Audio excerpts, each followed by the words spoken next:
शुभ कार्यों में सर्वप्रथम गणेश पूजन क्यों होता है? गणेश जी को विघ्नहर्ता और रिद्धि सिद्धि का स्वामी माना गया है।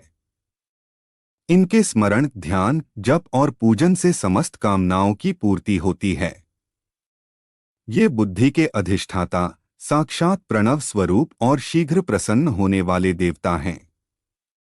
यही कारण है कि शुभ कार्यों में सर्वप्रथम गणेश जी का पूजन किया जाता है। इसी आधार पर भारतीय समाज में एक उक्ति भी प्रचलित हो गई, जब किसी कार्य को आरंभ किया जाता है तो प्राय कहा जाता है कि कार्य का श्री गणेश हो गया है। किसी भी शुभ कार्य को प्रारंभ करते समय श्री गणेशाय नमः का उच्चारण करते हुए गणेश जी के निम्न मंत्र का उच्चारण किया जाता है। वक्रतुंड महाकाय सूर्यकोटि समप्रभ निर्विघ्नं कुरु मे देव सर्व कार्येषु सर्वदा। शुभ कार्यों में सर्वप्रथम गणेश जी का पूजन क्यों किया जाता है, इस संबंध में दो रोचक पौराणिक कथाएं भी हैं। शिव पुराण के अनुसार एक बार सभी देवता भगवान शिव के पास पहुंचे और करबद्ध होकर उनकी स्तुति करने के बाद बोले, हे महादेव, कृपा करके बताइए कि समस्त देवताओं का स्वामी किसे चुना जाए। पर्याप्त चिंतन मनन के बाद महादेव देवताओं से बोले, मेरी दृष्टि में आप सभी देवता सर्वगुण संपन्न, धैर्यशील और सामर्थ्यवान हैं। समस्त देवताओं में से किसे स्वामी चुना जाए, यह बात इस पर निर्भर करती है कि कौन सबसे अधिक दूरदर्शी, वाक्पटु है और कर्तव्य तथा उचित अनुचित का तुरंत निर्णय करके शीघ्र कदम उठाने वाला है। हे महादेव, ऐसी क्षमता तो सभी देवताओं में निहित है, फिर स्वामित्व का निर्णय कैसे हो? महादेव ने माता पार्वती की ओर भोलेपन से निहारा और फिर क्षणभर विचार करके बोले, हे देवताओं, जो भी देवता 3 बार पृथ्वी की परिक्रमा करके सर्वप्रथम कैलाश पर्वत पर आ जाएगा, वही सभी देवताओं का स्वामी होगा और शुभ कार्यों में सर्वप्रथम पूजनीय होगा। भगवान महादेव की बात सुनकर सभी देवता अपने अपने तीव्रगामी वाहनों पर आरूढ़ होकर पृथ्वी की 3 परिक्रमा करने के लिए चल पड़े। गणेश जी का वाहन चूहा है। वह अत्यंत धीमी गति से चलता है, किंतु गणेश जी का बुद्धि चातुर्य अत्यंत तीव्र है।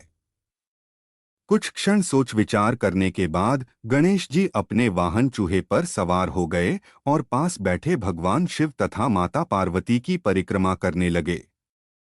3 परिक्रमा करने के बाद गणेश जी सभी देवताओं से पहले भगवान शिव के सम्मुख जाकर खड़े हो गए। गणेश जी के इस कार्य से भगवान शिव बड़े प्रसन्न हुए और उन्हें आशीर्वाद देते हुए कहा, बुद्धि चातुर्य में तुम्हारे समान इस सृष्टि में अन्य कोई नहीं है। माता पिता की 3 परिक्रमा करने से तीनों लोकों की परिक्रमा का पुण्य मिलता है, जो कि तुमने प्राप्त कर लिया है।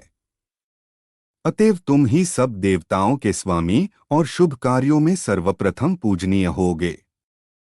अब तक पृथ्वी की 3 परिक्रमा करके सभी देवता कैलाश पर्वत पर आ गए थे। उन्होंने भगवान शिव का निर्णय सुना तो सभी उनके सामने नतमस्तक हो गए। फिर वे सभी अपने अपने धाम को लौट गए और तभी से गणेश जी शुभ कार्यों में अग्रपूज्य एवं देवताओं के स्वामी हो गए। पद्म पुराण के अनुसार सृष्टि का सृजन हो जाने के बाद देवताओं में यह विवाद छिड़ गया कि किस देवता को सर्वप्रथम पूजनीय माना जाए। जब इस विवाद को वे हल न कर सके तो सभी देवता सृष्टि रचिता ब्रह्मा जी के पास पहुंचे। उन्होंने स्तुतिगान के बाद अपना मंतव्य उनके सामने रखा। ब्रह्मा जी देवताओं से बोले, जो देव संपूर्ण ब्रह्मांड की 7 परिक्रमा करके सर्वप्रथम मेरे पास आएगा, वही सभी शुभ कार्यों में सर्वप्रथम पूजनीय होगा। ब्रह्मा जी की घोषणा सुनकर सभी देवता अपने अपने वाहन पर सवार होकर ब्रह्मांड की परिक्रमा के लिए तीव्र गति से चल पड़े। इसी बीच देवर्षि नारद गणेश जी के पास पहुंचे और उन्हें ब्रह्मांड की परिक्रमा का सरल उपाय सुझाया। नारद जी द्वारा सुझाए उपाय के अनुसार गणेश जी ने भूमि पर राम लिखकर उसकी 7 परिक्रमा कर डाली और सर्वप्रथम ब्रह्मा जी के पास जा पहुंचे। गणेश जी के इस राम नाम की परिक्रमा से ब्रह्मा जी बड़े प्रसन्न हुए और उन्हें समस्त देवताओं में सर्वप्रथम पूजनीय घोषित कर दिया। वास्तव में राम नाम साक्षात विष्णु का स्वरूप है और भगवान विष्णु में ही संपूर्ण ब्रह्मांड निहित है।